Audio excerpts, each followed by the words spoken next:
Iceland looks like a country, but it behaves like a process. It is not a finished land. It is a land still being written. Here, the earth is loud, sometimes violently loud, and sometimes so quiet that you can hear your own breath inside the wind. Ice covers the mountains like a frozen skin, and beneath that skin, the planet is still burning. Steam rises from cracks in the ground. Rivers cut through black lava fields, as if the rock is still warm. Waterfalls fall off cliffs that were born in fire. And out in the Atlantic, waves crash against a coastline that feels too young to be stable. This is Iceland, an island built on two forces that should never coexist so close to one another: fire and ice. To understand Iceland, you have to stop thinking like a traveler and start thinking like the planet. Because Iceland is not just scenery. It is geology in motion. It is climate made visible. It is the collision of deep time with human time. It is one of the few places where the mechanisms of Earth, the machinery under the crust, can be seen with the naked eye. Iceland exists because the planet split open. Right beneath the island runs the Mid-Atlantic Ridge, the boundary between two enormous tectonic plates, the North American Plate and the Eurasian Plate. These plates are not gently touching. They are pulling apart, separating millimeter by millimeter, year after year. That separation creates a wound in the crust, and from that wound, the mantle rises. Magma pushes upward. New rock forms. The island grows, not metaphorically, but literally. Iceland is one of the rare places where a divergent plate boundary rises above sea level, allowing humans to walk across a seam in the planet. And that is only the beginning, because Iceland is not just sitting on a ridge, it is also sitting on a hot spot, an upwelling of heat from deep within the earth, a plume of mantle material rising like a slow-motion torch. The ridge pulls the crust apart, and the hot spot feeds it with fire. Together, they create a landscape that feels almost unreal. Volcanoes, lava plains, geothermal fields, and entire regions that can transform within hours when the Earth decides to move. This is why Iceland has so many volcanoes. Not just a few famous ones, dozens of volcanic systems, some dormant, some restless, some actively reshaping the island's surface. Volcanoes here are not a rare event. They are part of the island's identity, part of its history, part of its future. In Iceland, people do not ask if the next eruption will happen. They ask when. But Iceland is also a country of ice, not decorative snow, not seasonal frost. Real ice massive glaciers that behave like living things. Glaciers that creep forward, grind mountains into dust, carve valleys, and hold enough water to change the shape of the coastline if they melt. The largest glacier in Europe lies here. Entire regions are defined by ice caps that press down on the land with enormous weight. And when fire meets that ice, the results are spectacular and dangerous. Eruptions beneath glaciers can melt enormous volumes of ice in hours. That meltwater can become a sudden, violent flood called a geological, an outburst flood that can tear across plains, destroy bridges, and reshape rivers. The island does not just erupt. It floods, it fractures, it rebuilds. This is a country built on extremes, but not in a poetic way, in a literal way. Iceland's origin story begins in deep time, in the slow physics of plate tectonics and the hidden heat beneath the ocean floor. Millions of years ago, the region that would become Iceland was underwater, part of a long mid-ocean ridgeline where new crust was forming. Over time, repeated eruptions piled lava upon lava, building a submarine mountain range higher and higher until it broke the surface. The island emerged not as a single event, but as a long accumulation of fire. Imagine that process. Eruptions so frequent that the ocean could not erase them fast enough. Layer after layer of basalt cooling into black stone. A growing mass of rock pushing upward into the wind and rain. At first, no soil, no plants, no forests, just raw volcanic rock, steaming vents, and newly born land. Then ice came. During the Ice Ages, glaciers expanded across Iceland like a slow invasion. Ice covered most of the island. It thickened, pressed downward, and carved the shape of the land. Fjords were cut into the coastline. Valleys were widened. Mountains were sharpened and sculpted. The island became a battlefield between lava and ice. Eruptions would melt the glacier edges. Glaciers would bury the lava, and the cycle would repeat. This back and forth is still visible today. You can stand in a valley carved by ice and look at lava layers exposed in cliffs-like pages of a book. Black basalt, then ash, then basalt again. You can see where glaciers once dragged rocks across the land, leaving scratches on stone. You can see where eruptions under ice created strange formations, flat-topped mountains and ridges built by lava that erupted into meltwater and cooled instantly. These shapes are signatures of fire meeting ice in the most violent way. And then there is the water. Iceland is famous for waterfalls not because it is a wet country in the tropical sense, but because it is a country built like a fountain. Glaciers melt into rivers. Rivers run over lava cliffs. The terrain drops suddenly. Waterfalls become inevitable. Some are delicate, falling in thin veils over green cliffs. Others are monstrous, shaking the air with constant force. They are not just beautiful. They are evidence of energy gravity pulling meltwater down across a young landscape that has not yet been softened by time. Look closely at the rivers, and you see another clue. They change. They do not follow stable paths like ancient rivers in older landscapes. They braid across plains, split, rejoin, and shift.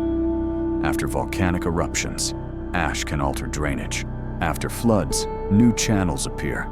Iceland's rivers are young and restless, like the island itself. Even the ground is alive. Geothermal heat rises everywhere. Hot springs bubble up from the earth. Mud pots churn. Steam vents hiss. Entire areas smell of sulfur, like the air itself is reminding you what lies below. In some places, the ground is so hot that snow cannot survive even in winter. In others, hot water rises in explosive bursts geysers that launch boiling water into cold air. This is not a special attraction. It is the island's natural state, and Icelanders learned to live with it. In most countries, heat is something you generate by burning fuel.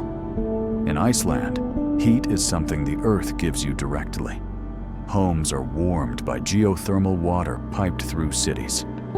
Sidewalks can be heated to melt snow. Swimming pools outdoor, steaming, surrounded by cold air, are part of daily life. The island turned geological danger into cultural comfort. But the comfort comes with respect, because the same heat that warms a city can also destroy a region. Volcanoes do not care about infrastructure. They do not care about history. They care only about pressure, magma, and the physics of the earth. One eruption can rewrite the story of a generation. Iceland's history, even the human history, is shaped by geology. The island was settled relatively late compared to much of Europe. When Norse settlers arrived, they encountered a land that was both fertile and terrifying. Fertile because volcanic soil, once it develops, can be rich. Terrifying because the island could change without warning. Ash clouds, lava flows, harsh winters amplified by volcanic activity. Living in Iceland meant living close to the planet's pulse. And over centuries, Iceland became a place where people learned a specific kind of endurance. Not just endurance against weather, though the weather is brutal. Endurance against unpredictability, against isolation, against the feeling that nature is not simply surrounding you, it is actively participating in your life. Iceland is isolated in the North Atlantic, closer to the Arctic than most people imagine when they hear the word Europe. Winter darkness lasts long. Storms arrive fast. The ocean around the island is cold and violent. In earlier centuries, this isolation meant vulnerability. A bad season could mean starvation. A volcanic winter could mean catastrophe. And yet the culture survived. It developed a relationship with storytelling, memory, and identity that feels unusually strong for such a small population. Iceland's sagas, epic narratives of settlement and conflict, are not just literature. They are a way of asserting presence on a land that can feel indifferent. A way of saying, we were here. We endured this place. We made a home at the edge. And that edge feeling never disappeared. Even today, Iceland feels like the boundary between worlds, between Europe and the Arctic, between solid ground and ocean, between stability and eruption, between the modern and the primordial. It is a place where you can drive on a paved road and, minutes later, stand on a lava field that looks like it formed yesterday, because sometimes it did. The island's landscapes often look new because, in geological terms, they are. Basalt plains stretch out like frozen waves. Lava tunnels run underfoot, hollow tubes left behind when the surface of a lava flow cools while molten rock continues moving inside. Craters dot the land like scars. Some are filled with water, forming deep blue lakes inside black volcanic rims. Some are empty, silent bowls of stone. And above all this, glaciers. These glaciers do not just sit on mountains. They shape the weather. They feed the rivers. They dominate the horizon. In Iceland, you can see the Earth's climate system as something physical.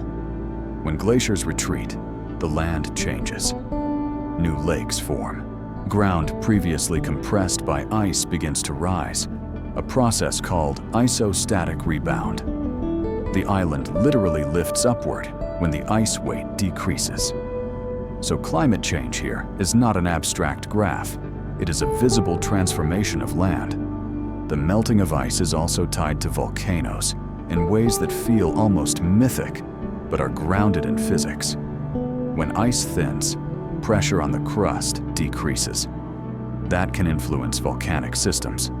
It does not mean every melt triggers an eruption, but it means the Earth's forces are interconnected.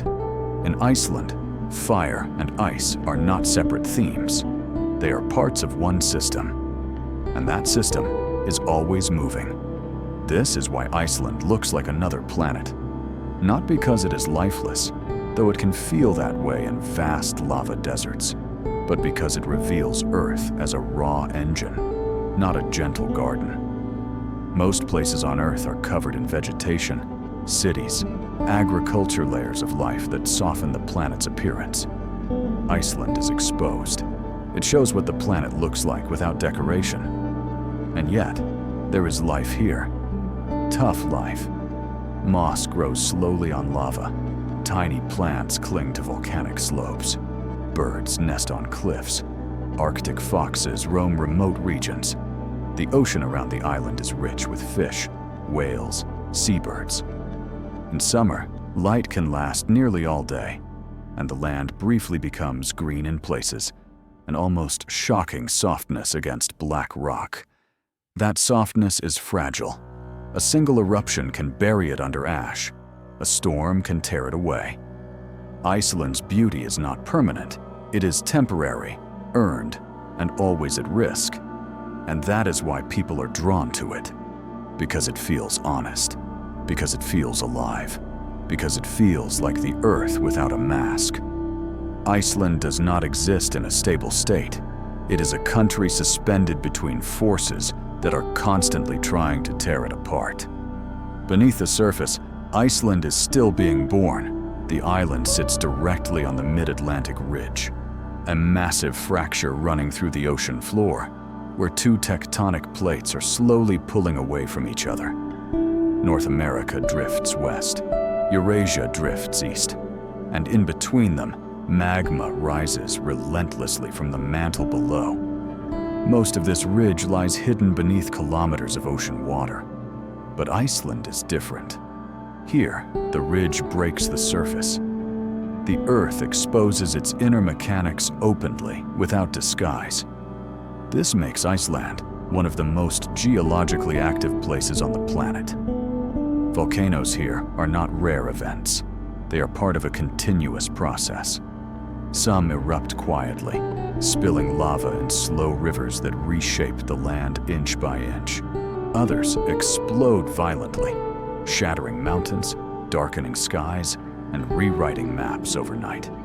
Eruptions like Laki in 1783 did not just affect Iceland. They altered global climate, poisoned air across Europe, and caused famine thousands of kilometers away. A single fissure eruption released more sulfur dioxide than most industrial nations produce in decades. In Iceland, volcanoes are not disasters in isolation. They are planetary events. Yet fire is only half the story. Above this restless mantle lies one of the largest concentrations of ice in the northern hemisphere. Glaciers cover nearly 11% of the island. Vast frozen shields press down on the crust, suppressing volcanic activity beneath them.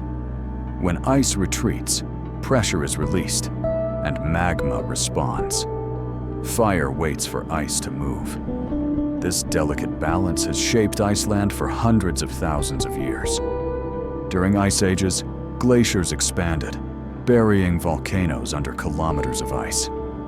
During warmer periods, melting triggered eruptions beneath the ice, creating violent interactions between magma and meltwater. The result was chaos sculpted into beauty. Subglacial eruptions carved out deep valleys, flat-topped mountains, and strange ridges known as tuyas, volcanoes frozen mid-birth by ice that no longer exists. These landforms remain as fossils of ancient climates, silent records of fire imprisoned by ice. Few places on Earth display climate history so clearly written into stone. And yet, despite this volatility, humans chose to settle here. The first permanent settlers arrived in Iceland around the late 9th century. Norse explorers crossed the North Atlantic not knowing exactly what they would find. They came from a world of forests and farmland. What they encountered was a harsh, treeless island, shaped by wind, cold, and fire. Survival demanded adaptation. Early Icelanders built with what the land offered: turf, stone, driftwood carried by ocean currents. Forests were sparse and quickly exhausted. Soil was thin and fragile. One wrong decision could lead to erosion that would take centuries to heal. But isolation bred resilience. With no king, no standing army, and no external authority, Iceland developed one of the world's earliest democratic institutions, the Althing, founded in 930 AD. Laws were spoken aloud, remembered, and enforced by community consensus in a land where written records were rare and survival depended on cooperation. Nature shaped society as much as it shaped the land. Volcanoes destroyed farms. Glaciers advanced and retreated. Storms cut off entire regions for months, and yet people stayed. They adapted their rhythms to the island's moods, learning to read signs in wind, cloud, and tremor. Over time, Icelanders developed a unique relationship with the unseen. In a land where the ground could open without warning, belief systems evolved that blurred the line between myth and observation. Stories of hidden people, spirits of mountains, and beings within rocks were not simply folklore. They were ways to explain an environment that behaved unpredictably. Even today, construction projects are sometimes altered to avoid disturbing places considered spiritually significant. Not because people reject science, but because Iceland teaches humility. The land does not care what humans believe. It acts on its own terms. Water, too, dominates Iceland in all its forms. Glacial rivers surge with milky sediment, grinding rock into powder. Waterfalls fall not gently, but violently, tearing through basalt cliffs with relentless force. Rain comes sideways, driven by Atlantic winds that never seem to rest. And beneath it all, geothermal heat turns water into power. Hot springs, fumaroles, and geysers erupt from the ground as reminders that magma lies close, sometimes just a few kilometers below the surface. Icelanders learn to harness this energy rather than fight it. Today, nearly all of Iceland's electricity comes from renewable sources, geothermal and hydroelectric power, drawn directly from the land's instability. Homes are heated by Earth's internal heat. Sidewalks in Reykjavik stay warm through winter, melted by underground pipes carrying geothermal water. Few countries live so literally on top of their power source, but even this balance is temporary. Glaciers are retreating faster than at any time in recorded history. As ice melts, pressure on the crust decreases, increasing the likelihood of future volcanic activity. Iceland is responding not just to internal forces, but to global climate change. The island amplifies what is happening to the planet. As ice disappears, rivers change course. Ecosystems shift. Landscapes once locked in equilibrium begin to transform. Iceland becomes a real-time laboratory for understanding how Earth responds when long-standing balances are disturbed. This is why scientists from around the world come here. They study lava flows to understand planetary geology. They drill into ice to read climate records. They monitor seismic activity to predict eruptions. Iceland offers access to Earth's internal processes that few places can match. It is a window into both the past and the future. And yet, despite all this scientific attention, vast areas of Iceland remain empty. There are no cities beyond the coast, no highways cutting through the interior. The highlands are a place without permanent settlements, a wilderness of black sand deserts, moss-covered lava fields, and mountains that seem untouched by time. To cross Iceland's interior is to leave the modern world behind. Here, the silence is total. The wind carries no sound of engines, no human voices. Only the low rumble of distant rivers and the occasional crack of ice shifting under its own weight. In these places, Iceland reveals its true character, not as a country, not as a destination, but as a living geological process, a place where Earth is still unfinished. And in this unfinished world, humans are not masters. They are observers, temporary witnesses to forces that existed long before them and will continue long after they are gone.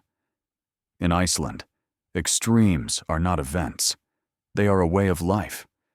Here, weather is not background noise. It is an active force that shapes behavior, psychology, and survival itself. Storms arrive suddenly, winds reach hurricane strength, and visibility can disappear within minutes. In winter, daylight fades to only a few hours. In summer, darkness nearly vanishes altogether. This constant oscillation between light and shadow leaves its mark. For months each year, the sun barely rises above the horizon.